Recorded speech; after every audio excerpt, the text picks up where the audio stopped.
Hi అండి, welcome to Missamma చెప్పే కథలు. బారిస్టర్ పార్వతీశం మొక్కపాటి నరసింహశాస్త్రి కలం నుండి వెలువడిన హాస్యంతో కూడిన నవల 3 భాగాలుగా వెలువడింది. 1924లో ఫస్ట్ ముద్రణ అయిందండి మొదటిసారిగా. ఈ నవల ముఖ్య కథానాయకుడైన పార్వతీశం ఒక పల్లెటూరు నుండి బయలుదేరి ఇంగ్లాండ్ వెళ్ళి న్యాయశాస్త్రం అభ్యసించి భారతదేశానికి తిరిగి వచ్చిన తర్వాత న్యాయశాస్త్రాన్ని ప్రాక్టీస్ చేసి మంచి పేరు సంపాదిస్తాడు. చివరి భాగంలో స్వతంత్ర ఉద్యమంలో పాల్గొంటాడు. వసంతాలు జరుపుకుంటున్న బారిస్టర్ పార్వతీశం తెలుగులో ఉపవాచకంగా కూడా ఉండేదండి. తెలుగు ఉపవాచకంలో ఉన్నది ఏంటంటే ఒక పార్ట్ వరకు మాత్రమే. మన ఛానల్లో 3 పార్ట్స్ కూడా నేను ఎపిసోడ్స్ కింద చదివి వినిపించాలనుకుంటున్నాను. మీ అందరి సపోర్ట్ నాకు అందిస్తారని కోరుకుంటూ ఇక నవల్లోకి వెళ్ళిపోదామండి. మాది మొగుల్తూరులేండి.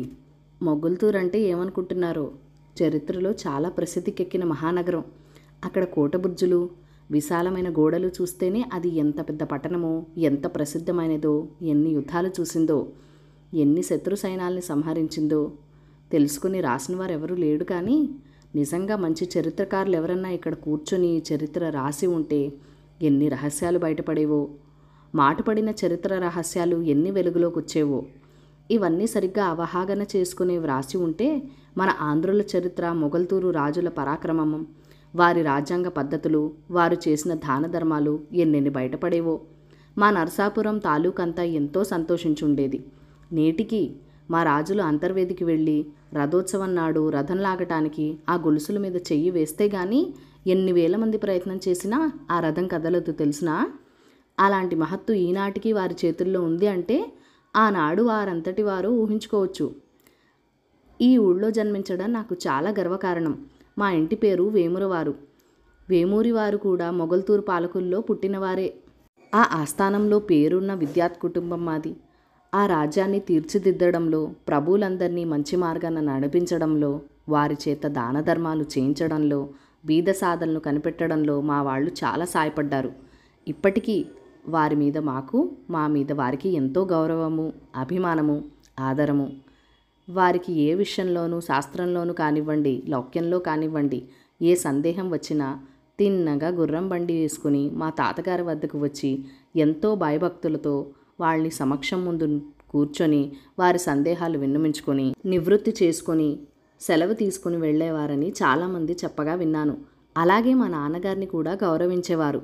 ఇంక నేను పెద్దవాడినైతే నాకు అటువంటి గౌరవ మర్యాదలే జరుగుతాయని నా తోటి వాళ్ళంతా అంటూ ఉండేవారు. సరే, దానికేంలేండి, ఇది ఎప్పుడో జరగబోయే సంగతి కదా. నేను చిన్నప్పుడు 5, 6 క్లాస్ వరకు ఇక్కడే చదువుకున్నాను. మా గురువుగారికి అక్కడ అంతమంది పిల్లలున్నా నేనంటే ఎంతో ముద్దు. నన్ను దగ్గర కూర్చోబెట్టుకొని ఎంతో సరదాగా నా చేత అక్షరాలు దిద్దించడం నాకు బాగా జ్ఞాపకం.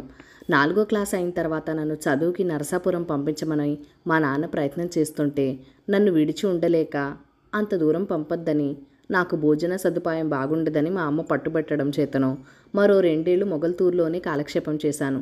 మా అమ్మ మాట ఎలా ఉన్నా ఆ ఊరు విడిచిపెట్టడం అంటే నాకేదో బెంగ, భయము. నాకు ఇక్కడే బోల్డంతమంది స్నేహితులు. వారందరికీ నేనంటే ఎంత అభిమానమని చెప్పలేను.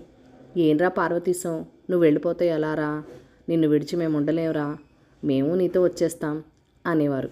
నేను నవ్వుతూ, ఏడ్సార్లేండి, నోరు మూసుకుని చదువుకోండి ఇక్కడేను, వెర్రి వేషాలేకండి. నేను నరసాపురం నుంచి పై చదువులకి ఏ రాజమండ్రియో మద్రాసో వెళ్తాననుకోండి, అక్కడికి మీరు ఎలా రాగలరు?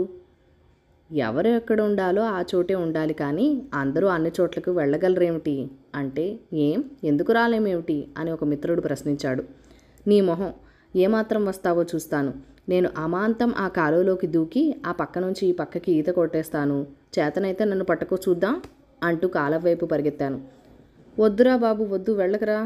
వాడు ఊరికినే అన్నాడు కానీ నీతోటి పందెం వేసి ఎవరు గెలవగలరా అన్నా వినిపించుకోకుండా నేను కాలువ దగ్గరికి పరిగెత్తాను.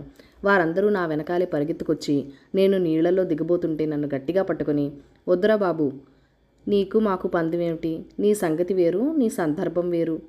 ఈ పందెం కోసం నువ్వు నీళ్లలో దిగితే మీ నాన్న మమ్మల్ని అందరినీ చంపేస్తాడు, ఇంకో ఊళ్ళో బతకనివ్వడు, రాపోదాం. ఇంటికని నన్నేదో గొప్పగా ఊరేగించి తీసుకెళ్ళినట్టు నవ్వుతూ కేరింతలు కొడుతూ సరదాగా తీసుకెళ్ళి మా ఇంటి దగ్గర దిగబెట్టారు. వారందరికీ నేనంటే అంత అభిమానం. వాళ్ళకే కాదు, ఊళ్ళో అశేష జనానికి ఎందుకో నేనంటే ఎంతో అభిమానం. ఏ ఆటల్లోకి వెళ్ళినా నేనే గెలుస్తుండేవాణ్ణి. ఏ జామి తోటలకు వెళ్ళినా ఏ మామిడి తోటలకు వెళ్ళినా అక్కడ యజమానులున్నా నౌకర్లున్నా నాకు బోలెడు కాయలు కోసిచ్చేవారు.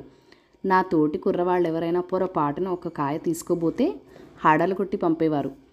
ఇక మగవాళ్ళకే కాదు ఆడవాళ్ళందరికీ కూడా నేనంటే ఎంతో ముద్దు. ఇప్పటికీ తలుచుకుంటే ఎంతో సిగ్గుగా ఉంటుంది.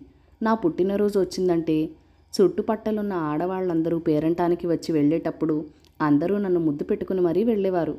నాకెంతో అసహ్యంగాను చిరాగ్గా ఉండేది. నేను ఒకసారి మా అమ్మతో అంటే గట్టిగా, ఏంటమ్మా అసహ్యంగాను వీళ్ళందరూ నన్ను ఇలా ముద్దు పెట్టుకోవడం, ఒళ్ళు మండిపోతుంది.